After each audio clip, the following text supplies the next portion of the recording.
Je suis vraiment trop content de vous retrouver pour fêter ensemble cette première année de boxe. Donc déjà pour ça, un grand merci.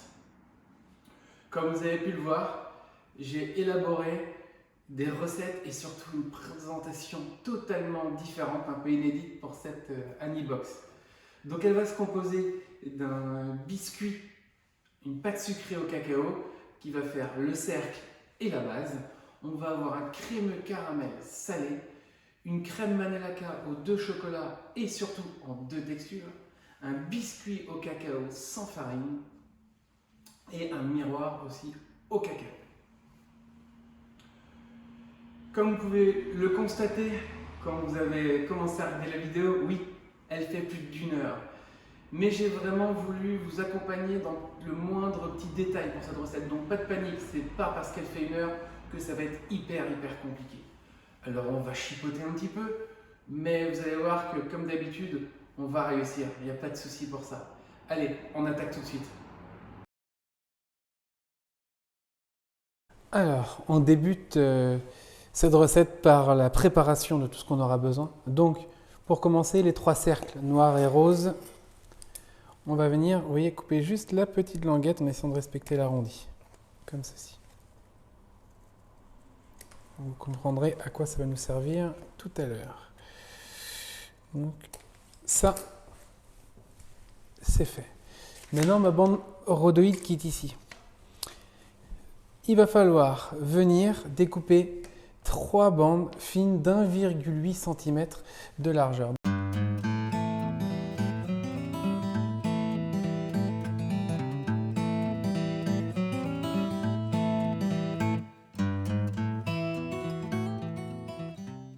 Et là, en fait, je ne veux pas couper. Je prends juste, alors sauf si vous avez un couteau qui coupe très bien, mais autrement, regardez, je prends juste mon dos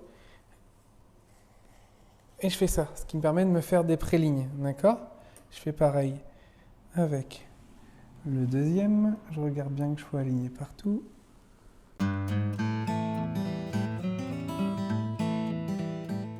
Une fois que c'est fait, vous voyez, je vais avoir des traits comme ça. Et bien, il ne me restait plus qu'à prendre le ciseau et d'essayer de couper le plus droit possible. Alors, si jamais c'est pas tout à fait droit, c'est pas grave, hein, c'est juste vraiment pour étanchéiser l'intérieur de notre cercle tout à l'heure.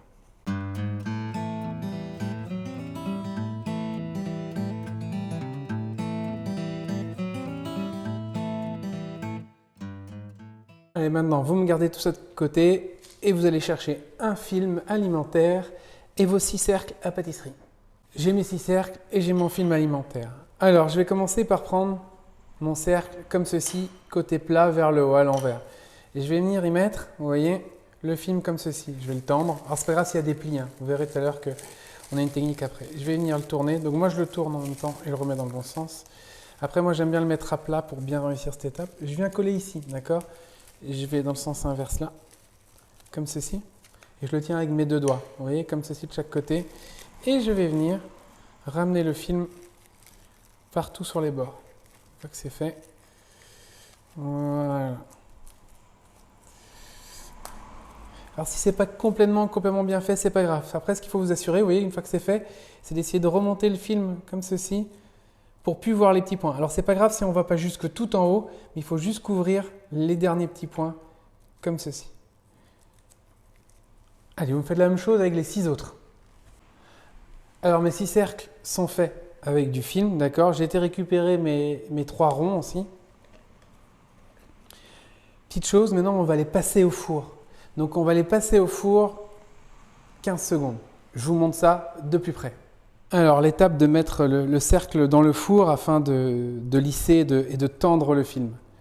Alors c'est très simple, on va ouvrir le four, on va le mettre dans le four, on va fermer le four, on va compter 1, 2 et on va le ressortir, d'accord, très rapidement.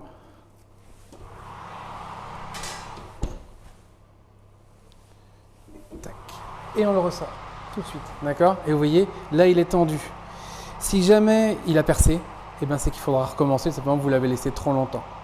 Alors pour 3, dès qu'il sort du four, vous voyez celui-là sort du four, je vais prendre un cercle et je vais venir l'enfoncer dedans. Vous voyez, comme ceci.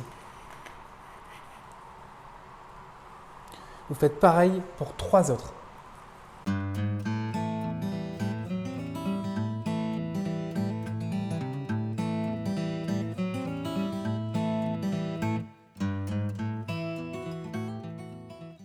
J'ai mes 3 cercles avec le plastique et le carton qui sont dedans.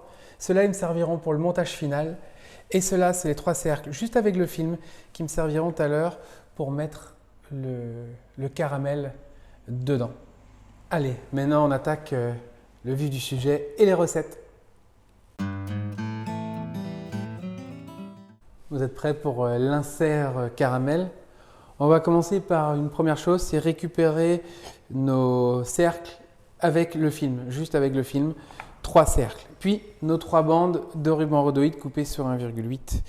On va venir les placer à l'intérieur du cercle.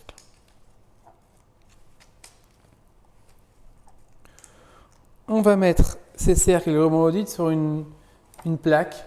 Un plat que vous pouvez glisser facilement au congélateur et qui est justement plat. Ce qui est bien, c'est de réserver, et c'est l'astuce, c'est de réserver tout ceci au moins une demi-heure au congélateur afin que quand on coule la crème dedans soit déjà froid et que ça cintre l'insert.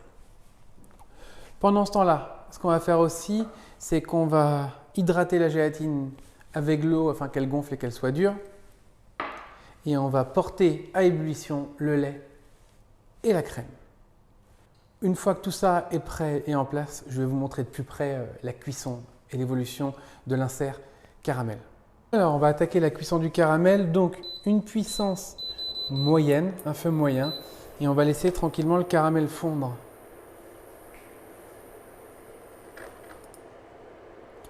Pendant ce temps-là, je répète, mais vous avez vu, mon lait et ma crème sont bien sûr chauds, c'est important. J'ai ma gélatine qui a gonflé, mes 20 g de jaune qui sont prêts. Et là, dans le bol, c'est du sel, d'accord? Parce que bien sûr, caramel salé veut dire pincée de sel.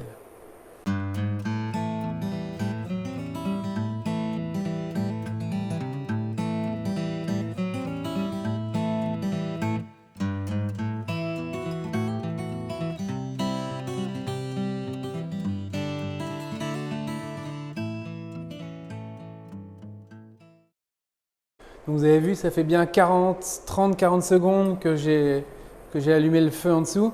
Alors là, vous voyez, ça commence légèrement à fumer sur les côtés. Et si on regarde, c'est un tout petit peu translucide là. Alors là, qu'est-ce que je vais faire? Je vais juste remuer tranquillement. Voilà. Et je relaisse encore environ 15-20 secondes. Donc, ce qu'il faut vous dire à chaque fois, c'est le caramel, il y va tout seul. On peut le remuer légèrement. Vous voyez, dès qu'on voit que ça commence à devenir un petit peu translucide comme ça sur les côtés et que ça commence légèrement à caraméliser, eh bien, je peux jouer avec. Il y a une belle expression qu'on nous enseigne toujours à l'école et que moi j'ai toujours enseigné, c'est caramel qui fume, caramel qui brûle. Donc dès que vous voyez un peu de fumée qui sort, alors à ce moment-là, il faut arrêter, il faut remuer parce que c'est en train de brûler. Voilà, et on repose. Vous voyez là, ça va assez rapidement, ça recommence légèrement à fumer. Alors là, ce que je vais faire, regardez, j'enlève du feu mais je continue à jouer avec. Je joue avec mon poignet tranquillement et je fais bouger le caramel dedans. Et là, si vous regardez, vous voyez, il commence à devenir translucide tout seul. Alors que là, il n'est plus sur le feu, hein. C'est juste la chaleur de la casserole qui est en train de le faire fondre. Alors là, vous voyez, on pourrait dire qu'il est prêt parce qu'il est translucide. Maintenant, moi, ce qui me dérange un peu, c'est qu'il est vraiment palo-palo. Donc du coup, je vais juste le remettre en cuisson quelques secondes, juste pour le faire foncer un peu. Alors, j'ai pas dit brun foncé et hyper amer, mais il faut quand même qu'il ait un peu de goût. Autrement, comme on va mettre quand même un mélange crème-lait, vous n'allez vraiment pas avoir le goût de caramel. Voilà. Là, vous ne voyez peut-être pas sur la vidéo, mais il commence vraiment à fumer. Donc, j'éteins le feu. Si je vous le montre, vous voyez, il commence à être un petit peu foncé. Alors là, maintenant, il va falloir arrêter la cuisson. Donc, toujours, on est d'accord, feu éteint. Je viens prendre mon lait et ma crème et je vais venir mettre un tiers du poids. Regardez. Je pose. Ça bout. Maintenant que j'ai reposé, je mélange. Donc, je mélange bien pour bien venir chercher le caramel partout et bien l'aider à fondre.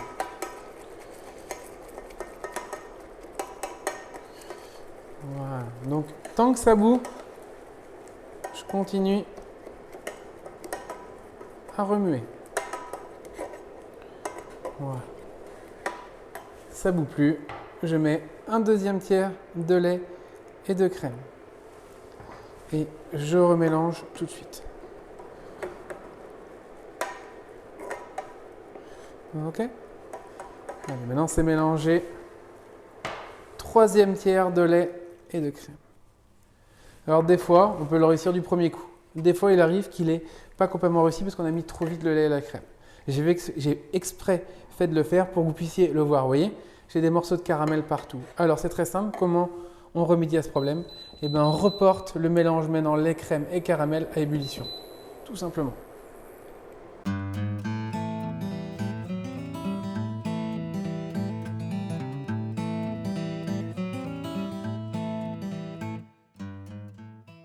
Voilà, là je suis à l'ébullition, je coupe. Et s'il faut, je continue à remuer légèrement le temps que tout mon caramel qui est sur ma cuillère et des fois qui est un peu sur le bord de la casserole fonde.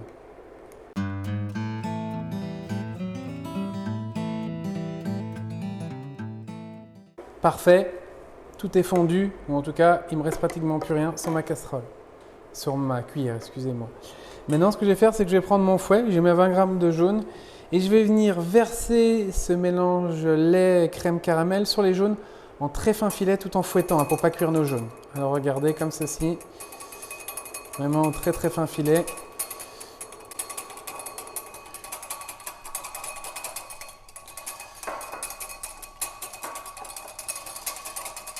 Voilà. Une fois que j'ai mis la moitié du liquide, l'autre moitié peut être mise plus rapidement parce que mes jaunes sont dilués.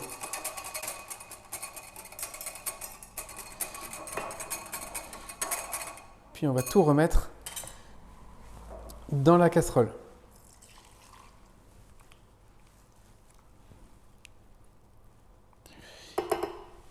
Et maintenant, on va tout cuire comme une crème anglaise à 85 degrés. Mais c'est important, pour l'instant, on a juste une crème caramel. Si on veut une crème caramel, un crémeux caramel salé, alors on vient mettre. Alors, pour ceux qui n'aiment pas trop, une pincée de sel. Pour ceux qui adorent ça, comme moi, hein, comme je l'ai dit, c'est dans mes gènes.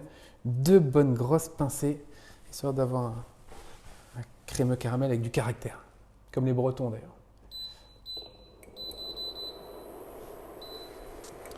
Donc là, toujours, feu moyen. Je dirais même feu moyen, on peut aller sur un feu moyen doux. Hein.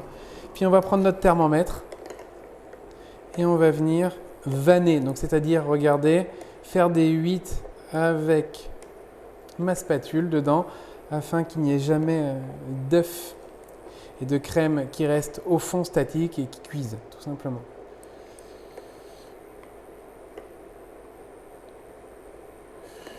Donc ça monte assez rapidement. Là, je vais diminuer un tout petit peu pour être sûr sur la fin de la cuisson que ça aille doucement et que je ne loupe pas ma crème. Voilà. Je mets bien partout. Je fais des jolis 8, 82, 33.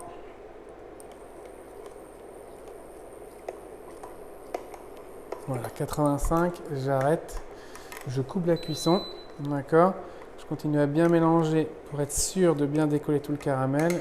Et je viens tout de suite débarrasser dans le récipient. Si jamais il y a des petits œufs qui ont cuit au fond, c'est pas grave. Vous prenez tout avec la maryse, d'accord, il ne doit rien rester. Même si vous voyez, là c'est un petit peu épais, c'est pas grave. Ce qu'il faut faire à ce moment-là, une fois qu'on aura mis la gélatine dedans, on remélange. Et là, je vous disais, si jamais vous avez pressenti ou eu peur qu'il y ait des petits bouts d'œufs dedans, et bien comme d'habitude, on ne s'embarrasse pas. On met un petit coup de mixeur plongeur dedans. Et puis après, il ne nous reste plus qu'à le couler dans les inserts. Alors là, on va le laisser 10 minutes, un quart d'heure à température ambiante, histoire qu'il redescende un petit peu en température. Et pendant ce temps-là, moi, je vais aller chercher la planche et les cercles qu'on a mis tout à l'heure au congélateur. Et je reviens tout de suite. J'ai été chercher ma planche au congélateur avec mes cercles bien froids avec mon rhodoïde. Du coup, il me faut environ entre 35 et 40 grammes. Bon, moi, comme je suis gourmand, je prends plutôt le 40 que le 35, on est bien d'accord. J'ai mis, vous voyez, ma planche sur la balance, j'ai fait ma tare à 0. Et là, je viens mettre à la cuillère mon crémeux dedans.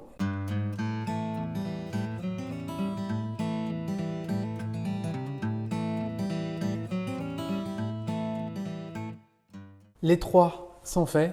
Il ne reste plus maintenant qu'à les mettre ça au congélateur jusqu'à complète congélation. Petite chose très importante, il faut que ça reste droit, donc n'hésitez pas à les mettre bien à plat dans le congélateur. Et pour ce qui reste, 2 bonnes cuillerées en bouche et c'est fini. On attaque la crème Manelaka. Donc petite histoire, la crème Manelaka, elle a été inventée par Frédéric Beau, chef de chez Valrhona. Alors, première chose très très importante à ne pas oublier, on a besoin de 70 g de Caribe et 50 g de Jivara, mais dans le sachet où les deux sont mélangés emballés, il y a 100 g de Caribe. Pourquoi? Parce que vous aurez besoin de 30 g de Caribe tout à l'heure pour vous mettre sous les biscuits. Le chocolat va servir à coller le cercle sur les biscuits de base, vous verrez tout à l'heure. Mais donc, en gros, il faut prélever 30 g de Caribe, donc du chocolat noir. 30 g, c'est 8 fèves. D'accord? 1, 2, 3, 4, 5, 6, 7, 8. C'est là, je les enlève, histoire d'avoir quand même la bonne dose. Maintenant, on va commencer par faire préfondre ce chocolat. Vous pouvez le faire au bain-marie ou au micro-ondes, comme vous préférez. Mon mélange de chocolat est maintenant préfondu. D'accord? Petite chose aussi, il faut que, avant de commencer la recette, là, il faut que votre gélatine soit bien réhydratée et bien dure. Donc, c'est bien 5 grosses minutes minimum pour qu'elle gonfle. Vous voyez, ça doit être épais, ça doit être dur. S'il y a encore de l'eau, que c'est encore liquide, vous attendez un petit peu avant de commencer votre recette. Donc maintenant, première étape, c'est de chauffer les 80 ml de lait. Mon lait est arrivé au premier bouillon. Alors, je vais venir mettre un tiers, c'est important, un tiers du poids de lait sur le chocolat. Et là, je vais fouetter fortement. D'accord? Alors, je fouette. Ça va épaissir, mais il faut vraiment créer une émulsion. Donc, vous voyez, là, beaucoup de gens, vous voyez, c'est crémeux, c'est épais. Là, beaucoup de monde pense que la crème est bonne. Non, pas du tout. Il faut continuer à fouetter et vous allez voir, vous allez avoir l'impression que votre crème se dissocie. Donc, on fouette vraiment pendant quelques secondes.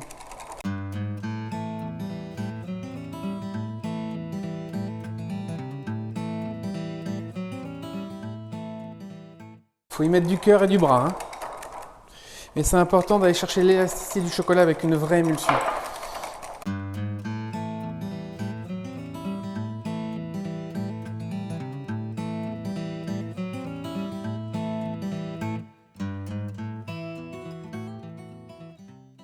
Là, si vous regardez à ce moment-là, ça commence à être épais, regardez, ça brille. On a l'impression que la ganache a viré. Pas du tout, le gras est en train de ressortir. C'est maintenant qu'il va falloir fouetter très fort pour la réincorporer et que ça brille.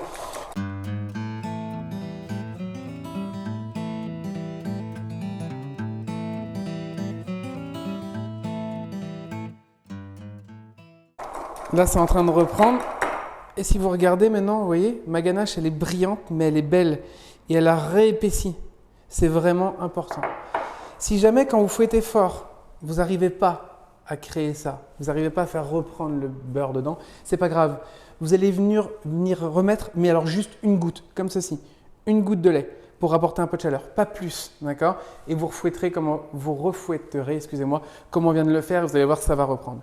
Une fois que vous avez cette élasticité, moi du coup, je vais mettre le deuxième tiers. Et je vais refouetter. Histoire de réincorporer vraiment le chocolat. Une fois que c'est fait, je refouette fort. Voilà, en bien prendre. Et vous voyez, on a un chocolat qui est beau, qui est bien brillant et qui est un peu épais. Maintenant, gélatine dans le reste du lait.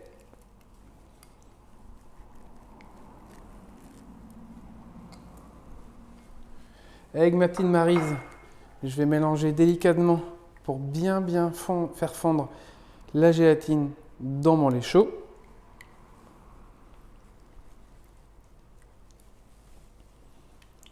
Voilà. Vous pouvez vérifier avec votre mari qu'il n'y ait plus de grains de gélatine non fondue. Et je vais venir mettre le dernier tiers de lait. Comme ceci. Et on remélange.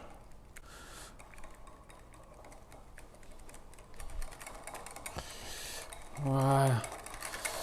Alors là, bien sûr, ça se liquéfie un petit peu parce que il commence à avoir une quantité de lait assez grande dans la ganache.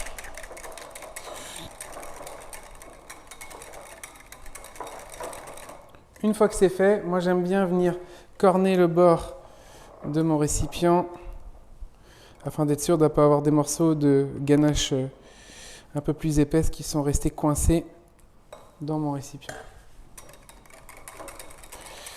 Alors,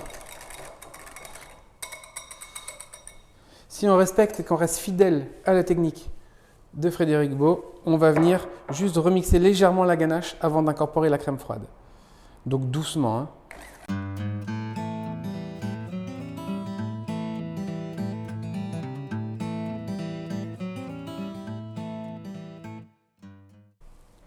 Et maintenant, je vais venir incorporer la crème froide en fin filet dans la ganache.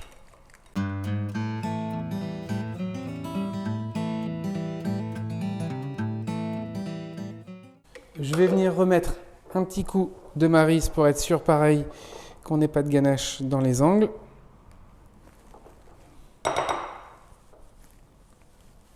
Et je reviens remettre un petit coup de mixeur. Alors là, attention, on a mis de la crème froide. Le but, c'est pas de faire du beurre et de la mixer pendant 5 minutes. Hein. C'est juste de recréer, être sûr que l'émulsion soit bien stable. Alors du coup, on remet un petit coup de mixeur. Voilà, parfait, pas besoin de plus. Et maintenant, il ne reste plus qu'à filmer au contact cette crème Manelaca, comme ceci, et la mettre au frigo. Au moins 4 heures, 4 à 6 heures. Elle peut très bien être faite, et moi c'est ce que je conseille, c'est de la faire la veille de l'utilisation. Comme ça, elle a passé une nuit au frigo et on est vraiment tranquille. Allez, c'est parti pour la première étape du montage. On va commencer par fouetter la crème Manelaca. Donc en fait, ça c'est ma crème Manelaca qui sort du frigo. Vous voyez, elle est bien dure. Vous allez venir en prendre 2 tiers pour la mettre dans un autre récipient et on va la fouetter à la main. Je vais vous montrer ça de plus près. Donc là, j'ai mis 2 tiers dans un récipient, ce qui nous fait environ 250 g de crème. Et là, on va juste la fouetter pour lui donner un peu d'air. Regardez, on va d'abord, elle va crémer. Vous voyez, un premier coup de fouet et elle redevient crémeuse. Vous voyez ? Plus je la fouette, plus elle redevient crémeuse et après le but, ça peut lui donner un petit peu d'air.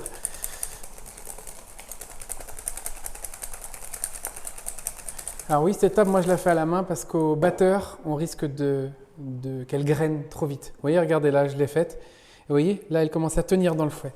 Donc là, elle commence vraiment à être pas mal. Moi, je vais l'arrêter là. Vous voyez, elle tient dans le fouet, un peu comme quand on fait une ganache montée. C'est un peu le même principe. Vous voyez, elle a cette texture de glace. Là, maintenant, il ne vous reste plus qu'à la mettre en poche. Alors, mes crémeuses sont congelées. Vous voyez, totalement dures. Maintenant, il me reste à les mettre à la bonne taille parce qu'ils sont un petit peu trop larges. Vu que c'est ça qui va nous servir de taille complète. Donc on va commencer par les démouler. Donc en fait c'est très simple. On va enlever le plastique du bord. Vous voyez, je le laisse peut-être un peu dessus, mais vous voyez, je l'enlève du côté. Et j'appuie tout doucement. Vous voyez, et c'est venu tout seul. Alors après, on fait attention de bien enlever le film et de ne pas en laisser dessus. D'accord? Et je viens tout de suite enlever ce ruban. Attention à ce ruban de ne pas trop l'abîmer parce qu'on va encore en avoir besoin. Ces rubans, vous allez les garder, les passer légèrement sous les essuyer. Attention de ne pas les plier ou de les corner parce qu'on va les réutiliser tout à l'heure. D'accord? Et donc du coup, on démoule les 3. Les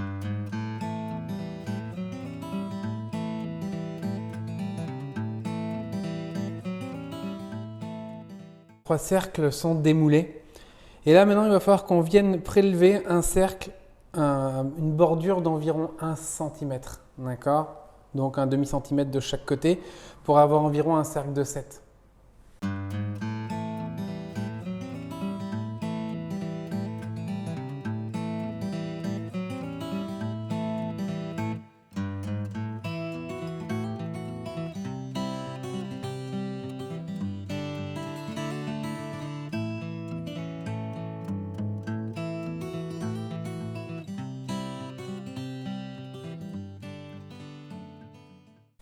Voilà, là j'ai fait des pré-cercles et maintenant il ne me reste plus qu'avec le couteau.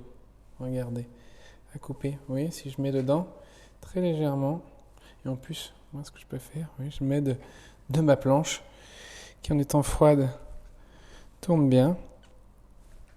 Et je viens couper, vous voyez, hop là, comme ça. Ça, dans un petit bol, vous laissez décongeler, c'est très bon à manger aussi. Vous faites pareil pour les 3 autres.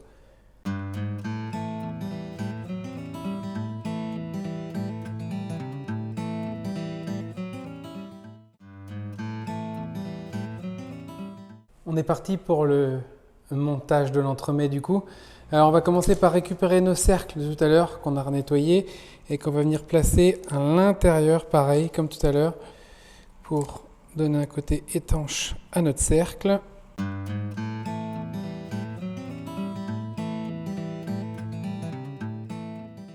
Alors maintenant, on va prendre la ganache comme ceci et on va venir mettre un gros cordon comme ça et sur tout le fond.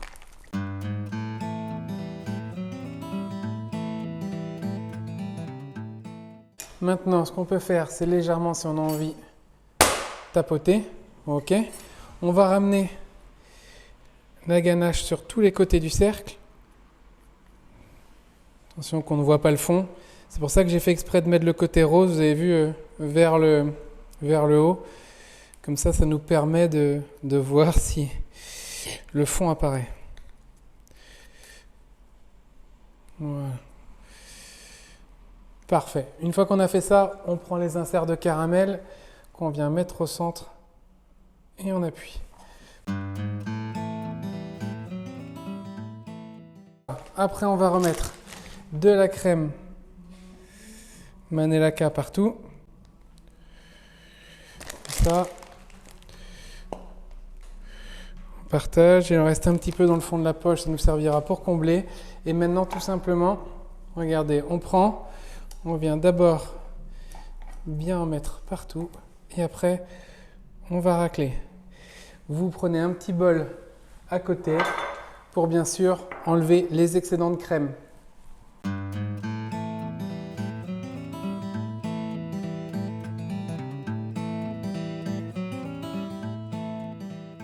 Une fois que ça c'est fait, il ne reste plus qu'à aller mettre le tout au congélateur minimum 2 heures afin que ce soit complètement congelé. Le glaçage. Alors vous allez voir, assez simple comme recette, pourtant très très efficace. Alors, dans la casserole, j'ai le sucre. Vous avez vu, j'ai pris une casserole quand même assez grande parce que des fois quand ça bout, ça tend à monter un petit peu et si vous avez une casserole trop petite, vous risquez que ça se renverse un peu. Donc je vais ajouter l'eau, hop, et la crème.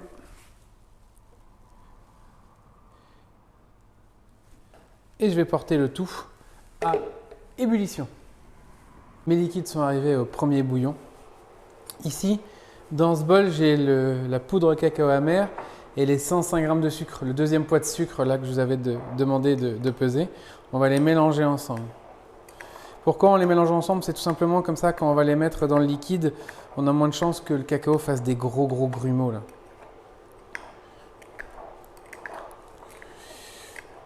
Donc voilà. Donc là, feu éteint, je vais venir mettre le cacao tranquillement tout en fouettant, d'accord? Voilà, avec le sucre. Donc moi je fouette bien sans rallumer avant pour bien incorporer le cacao et le sucre au liquide chaud.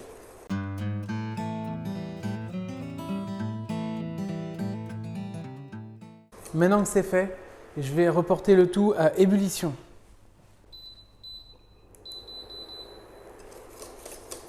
Feu moyen, d'accord? Pour laisser quand même le temps au liquide de bien prendre la température et de ne pas avoir un bouillon très rapide. Et comme vous pouvez le voir, je fouette en continu.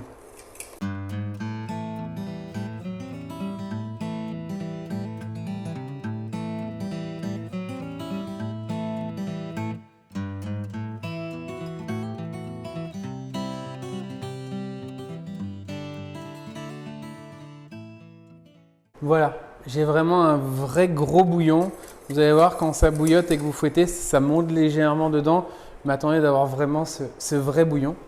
Il ne me reste plus maintenant qu'à débarrasser mon glaçage dans un récipient. Comme ceci. Ça sent le chocolat, je ne vous raconte pas. J'ai mon ventre qui est en train de creuser là d'un coup. Mon côté gourmand, ça. Alors, une fois que j'ai mis tout mon glaçage dans mon récipient, je vais venir y mettre toute ma gélatine. Donc, comme je l'ai expliqué depuis le départ, vraiment réhydraté depuis un moment.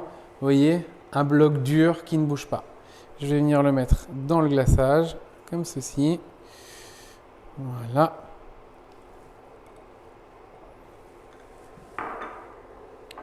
Je vais revenir fouetter afin d'incorporer cette gélatine dedans.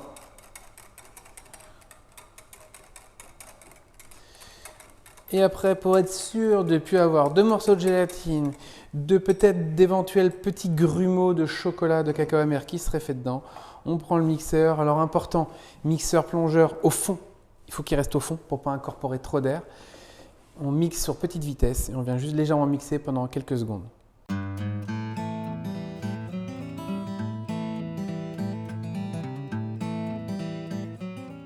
C'est fait. Maintenant, il ne me reste plus qu'à mettre un film au contact dessus. D'accord, comme je l'ai fait tout à l'heure pour la crème Manelaka. Et on le réserve au frigo. Il peut être fait, comme je l'expliquais dans la recette, 3 à 5 jours à l'avance, il n'y a pas de souci. On continue avec la pâte sucrée au chocolat. Donc très simple, on va mettre le beurre dans la cuve du batteur. Vous pouvez tout faire à la main, bien sûr aussi, hein, les mêmes étapes en mélangeant avec une spatule. Alors, tac, et on mélange juste quelque peu le beurre. Bien sûr, attention, hein, que le beurre soit bien tempéré. S'il n'est pas tempéré, alors mélangez le plus jusqu'à qu'il devienne un peu pommade dans la cuve du batteur. Je vais y ajouter le sucre.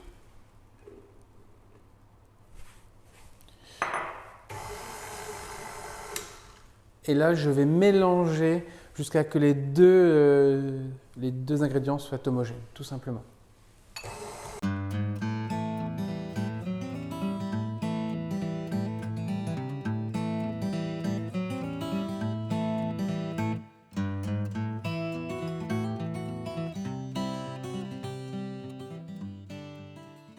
Mon sucre et mon beurre sont incorporés, vous voyez, ça fait une pâte vraiment homogène. Maintenant, je vais incorporer la poudre d'amande et je refais tourner le batteur jusqu'à ce que la poudre d'amande soit totalement incorporée aussi.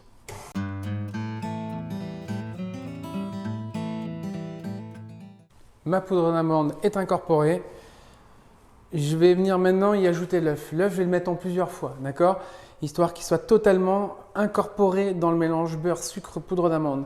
C'est important que si vous voyez des petits yeux d'œufs qui ne sont pas incorporés au beurre, vous laissez le batteur tourner jusqu'à ce que ce soit totalement incorporé avant d'en remettre, d'en réajouter. Allez, c'est parti. Je vais mettre environ, vous allez voir, un tiers de l'œuf, comme ceci, et je mets en route.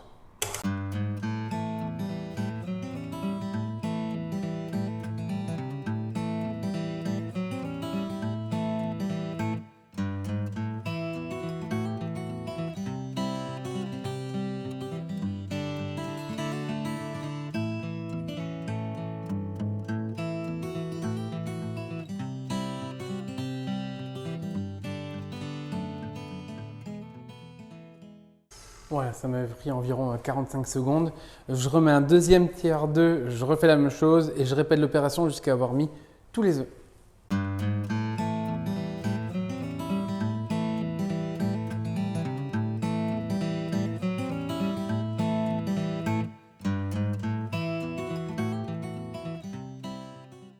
Tous mes œufs sont totalement incorporés dans le mélange.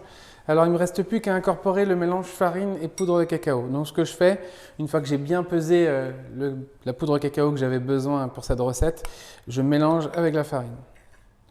Comme ceci, les deux ingrédients ensemble.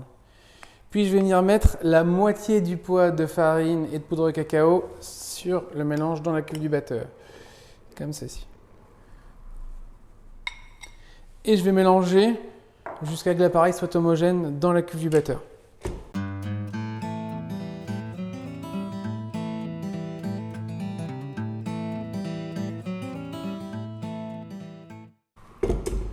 Voilà, ma pâte est homogène. Je vais ajouter la deuxième moitié, le reste en fait de farine et de poudre de cacao. Et maintenant, je vais remélanger tout ça. Attention, il ne faut pas surmélanger notre pâte. Pourquoi? Parce qu'autrement, elle va prendre trop d'élasticité et elle va être cassante après. Donc moi, là, ce que je vais vous demander, c'est que dès que vous voyez que la farine est à 95% incorporée, vous arrêtez. On va après tout mettre sur le plan de travail. S'il faut, on finira à la main et je vous montrerai aussi la suite.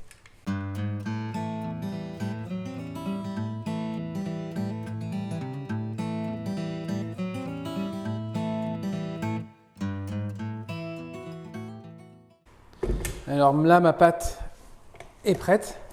Il ne me reste plus qu'à libérer la pâte. Regardez, comme ceci.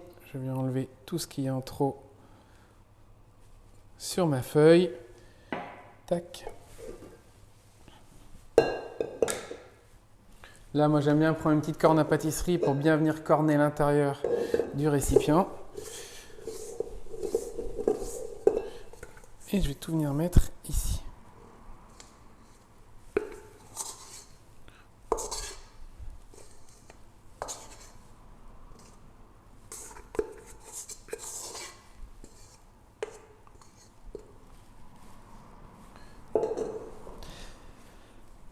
Alors comme vous pouvez le voir, c'est ce que je vous expliquais. Vous voyez, ma pâte, elle n'est pas totalement homogène, elle n'est pas totalement agglomérée l'une à l'autre.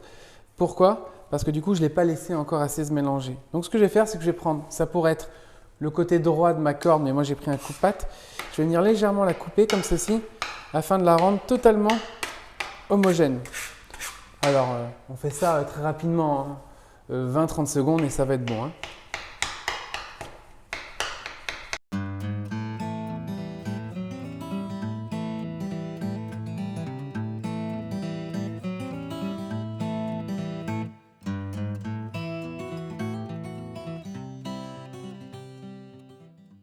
Alors là, ma pâte est pas loin d'être prête.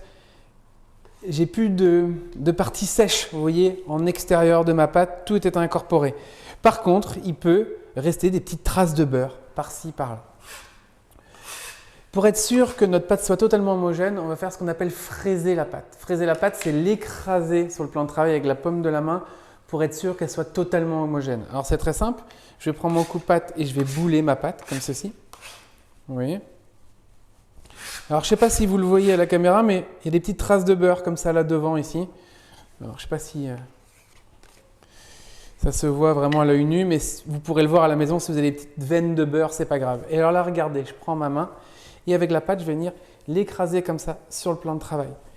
Vous voyez? Hop. Voilà.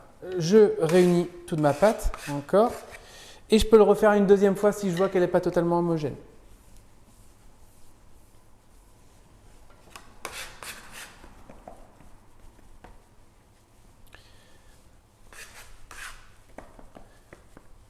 Maintenant que c'est fait, on va l'étaler entre deux feuilles de papier cuisson.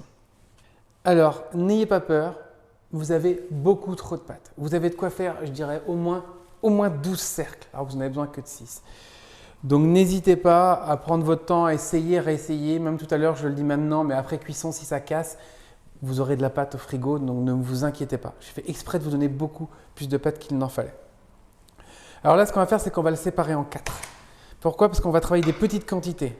Ce qu'il va falloir faire, c'est étaler notre pâte sur 30 cm de longueur. On aura exactement besoin de 28 cm de longueur pour cercler nos cercles tout à l'heure.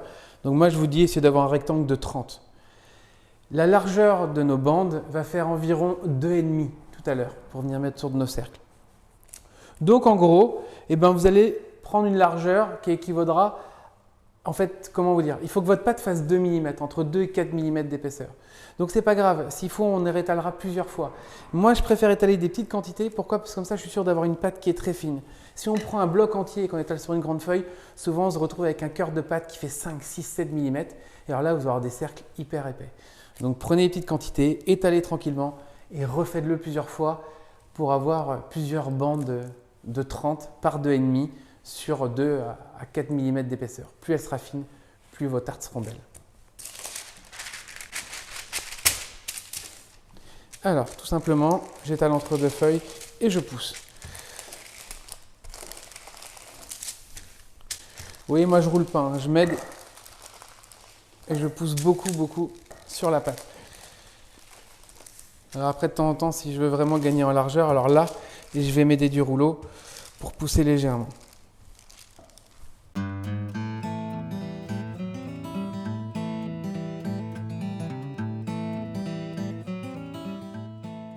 Donc moi, ce que je vais faire maintenant, je vais prendre ma règle et je vais vérifier. Ici, je suis large, je suis à 35 cm. Et j'ai combien? J'ai environ 12 de large, donc j'ai de quoi en faire au moins 4. Donc c'est pas mal. Je peux maintenant mettre ça au frigo et le réétaler une deuxième fois pour en faire 4 autres. D'accord? N'hésitez pas. Maintenant, si vous voulez mettre un peu plus de pâte et faire les 6 directement, vous pouvez aussi le faire. Alors maintenant, on va réserver cette pâte au congélateur. Moi, je préfère pour qu'elle soit bien dure et qu'elle soit facile à découper. Je dirais une bonne grosse demi-heure. Au frigo jusqu'à 2 heures pour qu'elle ait le temps de bien durcir et bien refroidir. Allez, on se retrouve tout de suite pour le détaillage, excusez-moi, des bandes. On va attaquer la découpe de notre pâte sablée sucrée. Alors, on va décoller la première feuille. Moi, je ne décolle pas la deuxième pour l'instant parce que c'est plus facile si ma pâte est collée pour tracer. Alors, regardez, je vais venir tracer une première ligne pour découper les bords et être sûr que ce soit bien droit. Je vérifie que j'ai au moins 30 cm. Donc, j'aurais pu le vérifier avant et couper un peu plus. Voilà. Une fois que j'ai ça, je vais prendre dans l'autre sens et je vais faire des petites raies tous les 2,5 parce que j'ai besoin d'avoir des bandes de 2,5.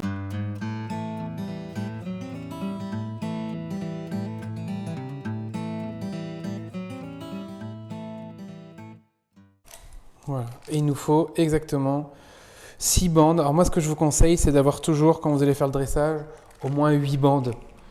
Comme ça, si jamais vous vous loupez, si on a une qui casse, on n'est pas énervé, c'est pas grave, on a largement ce qu'il faut en préparation. Une fois que c'est découpé, je vais les remettre au congélateur afin de pouvoir les décoller, qu'elles soient bien dures. Ce qu'on peut éventuellement faire, ce que je n'ai pas dit, vous voyez, c'est déjà de couper les embouts pour être sûr d'avoir quelque chose de propre. Et limite, vous pouvez vérifier que vous avez 28 cm de long. Là, j'ai des bandes de 2,5 par 28. Je remets au congélateur. Si jamais vous avez besoin d'en faire d'autres, vous en faites d'autres.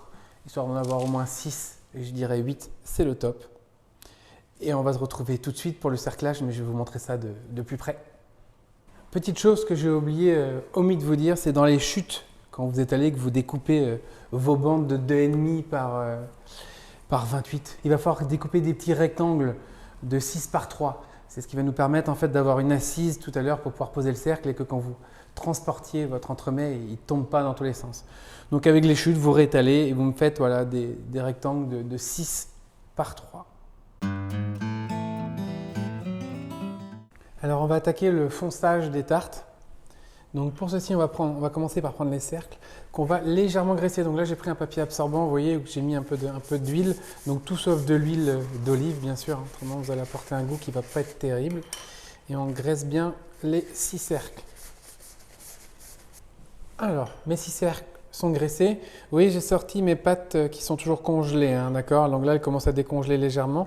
Regardez. On va venir coller la pâte ici.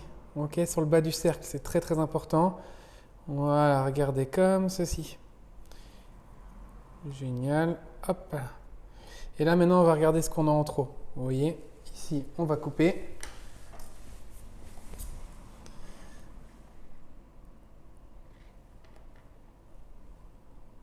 Tac.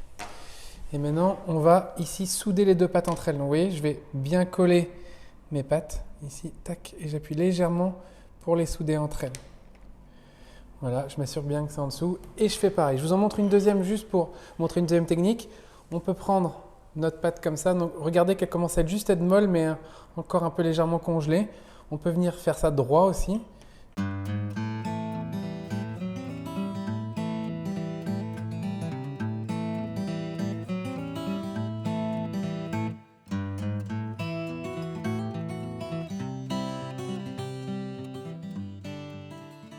Je vous laisse faire ça pour les 4 autres cercles et on se retrouve tout de suite après. Mes 6 cercles sont foncés. Donc maintenant, il va me rester qu'à couper l'excédent de pâte. Donc regardez, je vais prendre le couteau et c'est très important pour qu'elle adhère bien, c'est de couper vers l'intérieur. D'accord? Vous voyez, comme ça, ma pâte se colle toute seule au cercle. Voilà, on recoupe les excédents. Et si jamais ça ne va pas, on vient légèrement appuyer pour les coller. N'appuyez pas fortement, il ne faut pas que la pâte s'enfonce dans les trous à l'intérieur, autrement vous n'arriverez pas à les démouler tout à l'heure. Et on va faire exactement la même chose pour les 5 autres.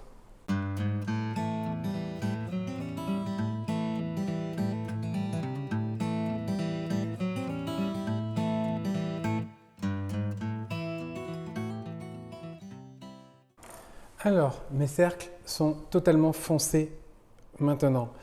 Alors, le secret pour qu'un cercle tienne bien la cuisson et ne s'effondre pas, c'est de le congeler et de le cuire congelé. Donc là, vous allez les remettre minimum une demi-heure au congélateur et après, vous les mettrez directement à 160 degrés au four une quinzaine de minutes. Donc ça dépend de l'épaisseur, ça peut être 15 à 18, mais dites-vous une quinzaine de minutes. Petite chose, vous allez voir qu'il va falloir les chipoter un petit peu à la sortie de cuisson pour les démouler. Donc moi, ce que je peux vous conseiller, si vous n'avez pas l'habitude au départ, moi je cuis les 6 en même temps, mais vous, c'est peut-être de cuire 3 et recuire 3 une deuxième fois. Parce que vous verrez tout de suite, là, quand je vais vous montrer pour le démoulage, qu'il faut chipoter un petit peu.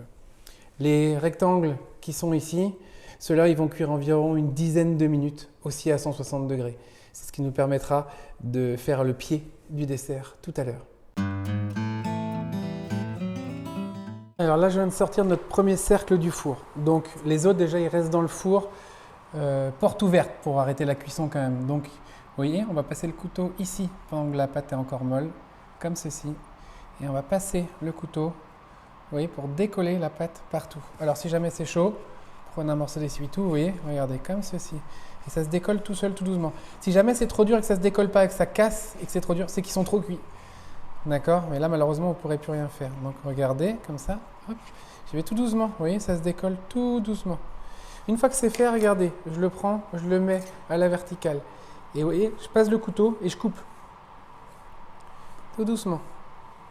Comme ceci. Une fois que c'est coupé, regardez, je vais tirer légèrement. Vous voyez, j'appuie légèrement comme ça contre le bord du moule. Regardez.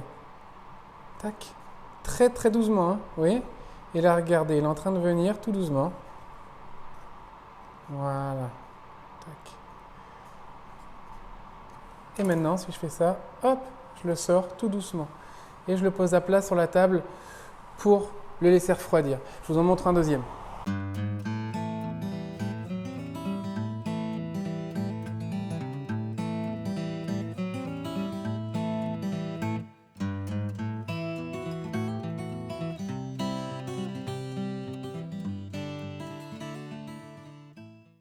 Si jamais il se casse en deux, ce n'est pas grave, gardez-les. Où ça a cassé, on le soudera avec du chocolat à la fin. Donc c'est vraiment, vraiment pas grave. Vous faites pareil pour les 6 maintenant.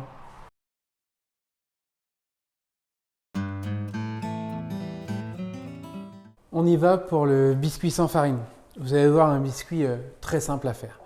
Donc, on va commencer par monter nos blancs. Donc en gros, les 15 g de jaune, c'est un jaune et 20 g de blanc, c'est un demi blanc. Je vais venir mettre, j'ai pesé 2 fois 10 g de sucre.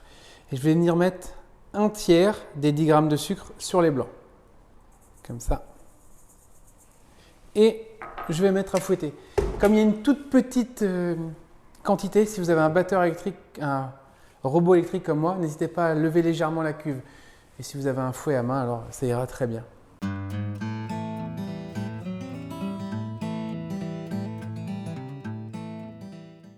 Une fois que vos blancs commencent à mousser avec des grosses bulles encore, on vient y mettre un deuxième tiers de sucre. Et on remet à tourner à fond.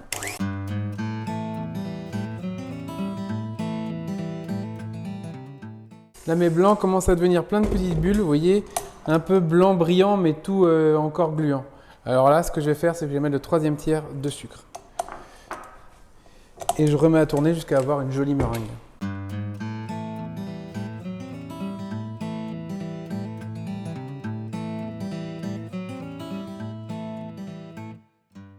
Voilà, c'est fini. Là, j'ai une jolie meringue, vous voyez. J'ai le bec, comme ceci.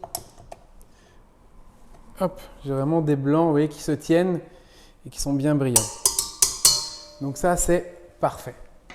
Maintenant, je vais venir mettre les deuxièmes 10 grammes sur les jaunes et je vais fouetter afin de blanchir le jaune avec le sucre.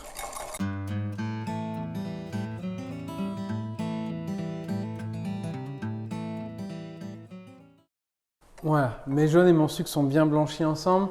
Je vais venir y ajouter, excusez-moi, la poudre de cacao amer, comme ceci. Et je vais remélanger. Vous allez voir, ça va drôlement épaissir, parce que du coup, la poudre de cacao absorbe pratiquement toute l'humidité et l'eau des œufs.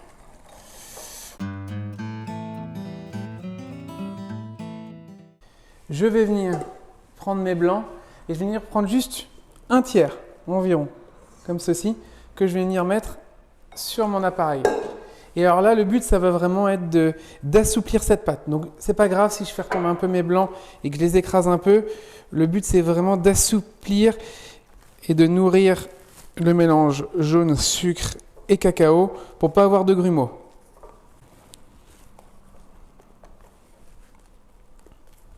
Voilà. On n'hésite pas aussi, regardez, à bien racler la spatule pour bien remettre dedans. Génial. Vous voyez? Si maintenant je vous le montre, on a une pâte qui est homogène. Alors, on va aller chercher maintenant tout le reste des blancs directement, comme ceci.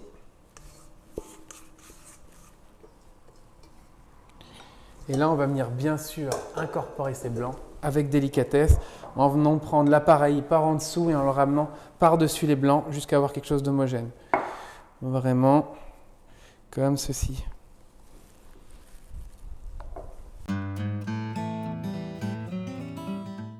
Voilà. Maintenant, mon appareil est fini, totalement homogène. Il va me rester qu'à l'étaler sur une feuille de papier cuisson. Environ, allez, je dirais 3 mm d'épaisseur. Il ne faut pas qu'il soit trop épais parce qu'après il va venir en présentation sur l'entremet. Et du coup, si on a un biscuit trop épais, ça ne va pas être très joli. Ce biscuit, il faut vraiment le faire le jour J, d'accord? Le jour final. Pourquoi? Parce que comme c'est un biscuit qui n'a pas de matière grasse, ou très peu, juste celle qui est dans les jaunes, et ben vous allez retrouver avec un biscuit qui va sécher très très vite. Donc, faites-le au dernier moment. Vous avez vu, il prend 30 secondes à faire en plus, donc c'est pas grave. Voilà. Alors là, vous allez me dire quelle taille, quelle forme, peu importe.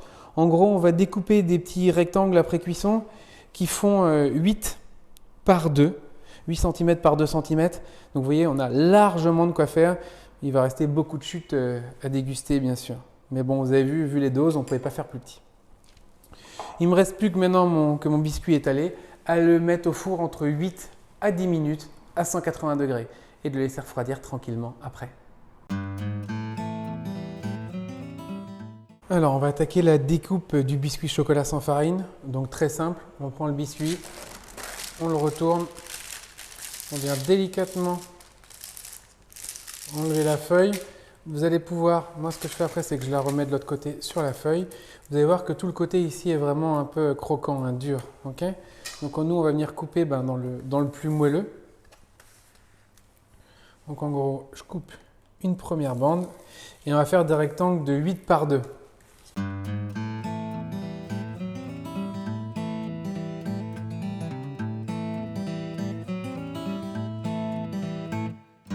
Il faut me faire 6 rectangles comme ça. Je vous laisse continuer, les préparer et puis on les utilisera tout à l'heure. Voilà, mes 6 bandes de chocolat de 8 par 2 de biscuits chocolat sont faites sans farine. Maintenant, une petite astuce avec les chutes. Vous allez me couper des tout petites bandes comme ça pour faire des tout petits cubes. Vous m'en faites au moins 18, 3 par dessert. Et avec ça, ça nous servira à la déco, histoire de ne rien perdre. On est maintenant au dressage de la première partie de notre entremets qui va être d'assembler le pied et le cercle, d'accord? Donc déjà, premièrement, je vous montre le cercle ici. Il a un côté pile, un côté face si vous voulez. Ça, c'est le côté qui était en haut du cercle et ça, c'était celui qui était collé contre le cercle, d'accord? On voit parce qu'il est un peu très légèrement évasé. Ici, pareil, on a notre biscuit, le côté qui est cuit, qui est plus plat. Donc, on va prendre le côté plat, on va le garder pour le mettre à plat, bien sûr. Donc, regardez, je vais prendre le sablé. Hop, je le mets dans le chocolat, je le ressors. Alors, on peut le faire avec les doigts, on peut le faire avec une fourchette, avec ce qu'on veut. D'accord? On n'hésite pas à bien enlever l'excédent. OK? Une fois que c'est fait, on le pose à plat. On s'essuie les petits doigts de chocolat. Et là maintenant, je vais venir caler le cercle. Donc je regarde déjà s'il y a une imperfection. Vous voyez ici, il y a une petite imperfection. Donc je vais mettre ça dans le chocolat. Donc je vais me mettre au centre et je vais venir le poser dedans. Après, ce que j'aime bien, moi, regardez ici. Si vous voyez, je l'ai bien mis, je l'ai centré, d'accord, comme ceci. Après, ce que j'aime bien faire, moi, c'est le décaler et regarder dans l'autre sens. Vous voyez, parce que là, on voit qu'il n'est pas complètement droit et qu'il faut que j'appuie plus sur l'arrière. Vous voyez ? Pour bien le mettre. Voilà. Parfait. Et on va faire pareil pour les 6 autres. C'est parti pour le démoulage de nos entremets. Donc là, ils sortent du congélateur bien dur. Alors tout simplement, ce qu'on va faire, c'est qu'on va enlever, vous voyez, autour, comme ceci. Moi, j'aime bien laisser là et essayer d'appuyer pour voir si ça vient. Vous voyez, comme ça, regardez. Hop, et j'appuie sur le carton pour voir si ça vient. Parfait, génial. En douceur, comme vous avez pu le voir. Et j'enlève le film. OK ?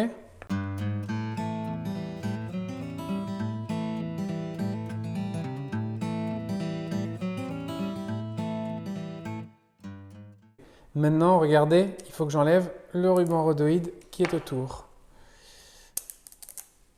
Hop là, génial. Ce qui nous permet d'avoir des jolis cylindres. Et maintenant, ces jolis cylindres, il va falloir les couper en deux. Donc, je prends le couteau qui est dans le pot d'eau chaude. Je viens l'essuyer avec un morceau de papier. Je viens me mettre bien au milieu. Et là, au fur et à mesure, tout doucement, je viens les couper, voilà, en deux. Parfait.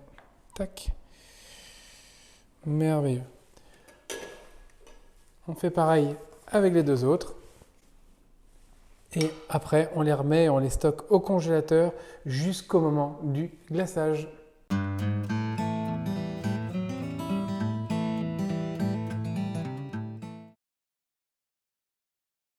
Allez, on est parti pour l'avant-dernière étape du montage. Oui, ça fait quelques étapes. Donc du coup, j'ai commencé par remettre à température mon glaçage au chocolat. D'accord ? Là, il est environ 43 degrés. Donc j'ai mis entre 40 et 45 sur A7, c'est très bien. Vous voyez, des fois, il y a des petites bulles. Alors, je ne sais pas si vous les voyez, mais c'est pour ça que moi, je garde la petite spatule. C'est souvent pour chasser les petites bulles sur le côté, histoire de ne pas en avoir sur mon glaçage. Alors maintenant, je vais prendre des cure-dents. Je vais amener mon entremets qui est congelé, donc vous voyez, comme ceci. Donc là, c'est mon demi-congelé. Alors regardez, je vais prendre les cure-dents, je ne vais pas les planter droit, je vais les planter en biais, comme ceci. D'accord? Et je vais en planter deux, ça sera plus facile, vous verrez pour après. Donc comme ceci, vraiment en biais, vous allez comprendre tout de suite pourquoi. Maintenant, vous le prenez, d'accord? Vous chassez ces petites bulles s'il y en a, et on vient bien le tremper jusqu'à hauteur, d'accord? Comme ceci. Et on ressort. On laisse couler. Si on a envie, on retourne. Vous voyez, comme ceci pour le faire bien glacer. Et voilà. Alors vous voyez, là, le chocolat est en train d'adhérer un peu partout. Maintenant, regardez ce que je vais faire. C'est assez important. Donc là, c'est en train de couler encore un tout petit peu. Je vais faire comme ceci, regardez. Je vais essuyer les côtés, vous voyez, de mon entremets. Pourquoi? Parce que si je fais pas ça, eh ben, je vais avoir le chocolat, le glaçage qui va s'accumuler quand je vais le poser dedans et on va avoir des grosses coulures de glaçage. Donc regardez, je fais comme ceci. Une fois que c'est fait, je le tiens toujours. J'ai mon entremets qui est là. Donc ça, c'est l'avant de mon entremets, le côté joli, hein, d'accord? Comme on expliquait tout à l'heure. Regardez, je le tiens ici. Vous voyez? Je vais venir, je vous montre comme ça, regardez, et je vais venir le poser délicatement dedans. Après, moi, de derrière, je vais regarder s'il est droit. Oh là, il n'est pas droit. Je vais pousser pour le mettre droit. Je vais le repousser pour bien le mettre comme il faut devant. Voilà. Parfait. Là, il est impeccable. Voilà. Je regarde. C'est génial. Si jamais, ici après, il y a une toute petite couleur, alors regardez, moi ce que j'aime bien faire, c'est avec un petit cure-dent. Regardez, comme ça, ici. Je vais venir délicatement l'enlever pour pas qu'elle se marque. Une fois que c'est fait, si vous avez l'impression que votre glaçage il est un peu en train de couler ou que ça ne va pas, ben vous pouvez prendre l'entremet et venir le mettre au frigo légèrement. Ces cure-dents, on peut déjà les enlever maintenant si vous voulez, vous voyez, en le tournant légèrement sur lui-même. Ou alors vous les enlevez dans 5 minutes quand l'entremet au frigo a légèrement commencé à décongeler. Alors, le dressage du biscuit sans farine et de la crème Manelaca. Donc là, j'ai mis dans la poche la crème Manelaca qui restait dans le récipient, qui est non fouettée, hein, qui est juste un petit peu mélangée, réchauffée pour qu'elle soit un peu plus molle et facile à pocher. Ici, regardez, je vais couper ma poche. Alors pour avoir cet effet vague, il y a une petite astuce. Vous voyez, quand on regarde le bout de la poche, donc je vous montre, ici derrière il y a le côté plat. Le côté plat doit rester à droite, excusez-moi, pour que quand on coupe, il ne reste pas frotté après contre le biscuit. Alors comment le couper? 90, et ben on va diviser par 2, donc environ 45 degrés d'angle. Et je vais venir couper ma poche comme ceci. Voilà. Maintenant, je vais faire sortir l'ouvrir, vous voyez, comme ça. Le côté pointu vers le bas, vers le biscuit. Et je vais venir pocher ma crème, regardez.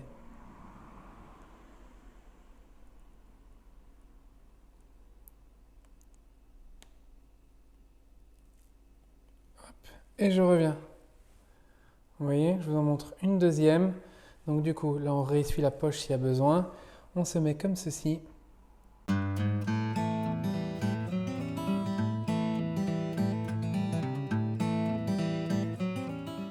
Après, pour finaliser la déco, donc vous ferez bien sûr vous les 6, pareil. Vous venez prendre des petits cubes qu'on a coupés tout à l'heure.